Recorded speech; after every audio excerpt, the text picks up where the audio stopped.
Nandito ako sa La Trinidad, Benguet para sa kanilang strawberry farm.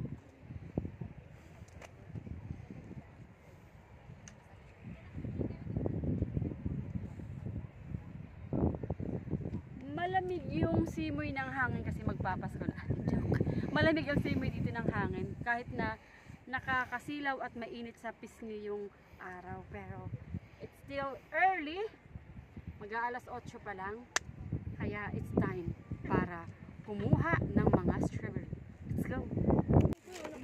Kapipitas naman siya. Bago harvest po siya. Ang bango, no? Opo. Walang pretty? Kahit bukas ng hapon, hindi siya masisira.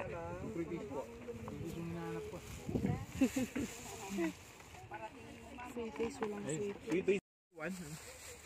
Strawberry lang. Sorry. Uy! Tangis. Sarap. Kaway-kaway. Wala. May sili mo? Metong. Kaya magkano? Parang mas marami. Ito, yata 100. Ah, hindi po may talagang 250, 300 po sana. Pero ano siya? 250 mo. Ay, gusto mo, malaki-maliit. Maski ano daw, malaki-maliit, the same daw yung kanilang lasa kasi isang puno lang. Nasaan yung puno na yun?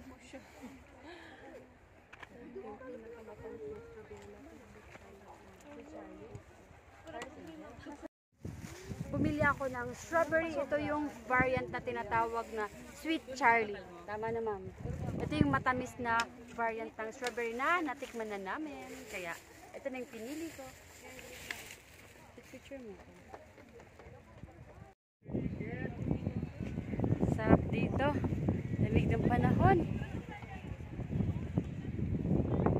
Yan ang kalawakan ng kanilang mga strawberry farms. Tsaka may lettuce din.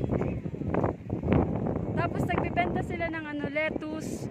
Pwede rin kayong managtal or manguha ng lettuce na kayo na rin ang magkukuha, tapos kayo na yung magbabayad. 65 ang kilo. Tapos strawberry picking pwede rin. Tapos may mga tupig-tupig din dito.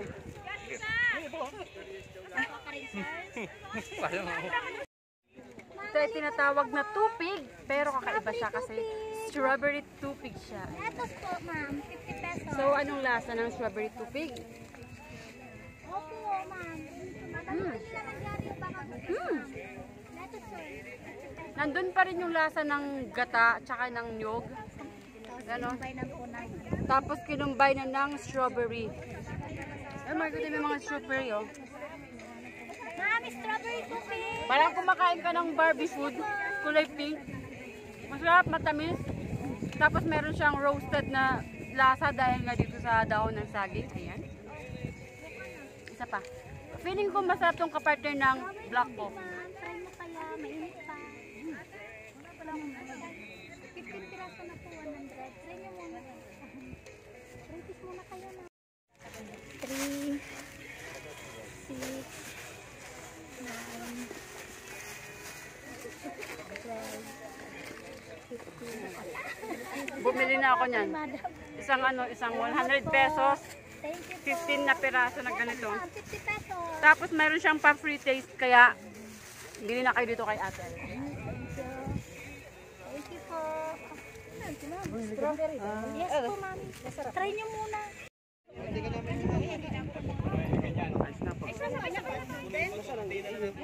Kulang pa.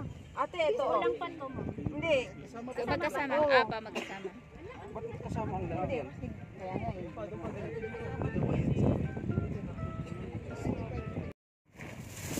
Nagod na ako kasi malamig pero mainit yung sikat ng araw. Yun yung mga bahay, ang kaganda doon. No? Mga bahay, colorful yung bahay, ganda ng kulay ng mga puno. Diba? Napakaganda pa ng sky. Tsaka, eto na yung binili ko. Strawberry at tsaka strawberry tupig. Tapos palabas na ako. Tapos marami na rin yung tao. Ayan yung mga tao, marami na. Marami na. Nag-enjoy ako sa ginawa ko at hindi na ako magtatagal dito kasi marami pa kaming pupuntahan. See you sa aking susunod na mga video. Bye-bye! Ito na yung palabas ng strawberry farm tsaka lettuce picking na lugar. Labas na ako. Ayun na.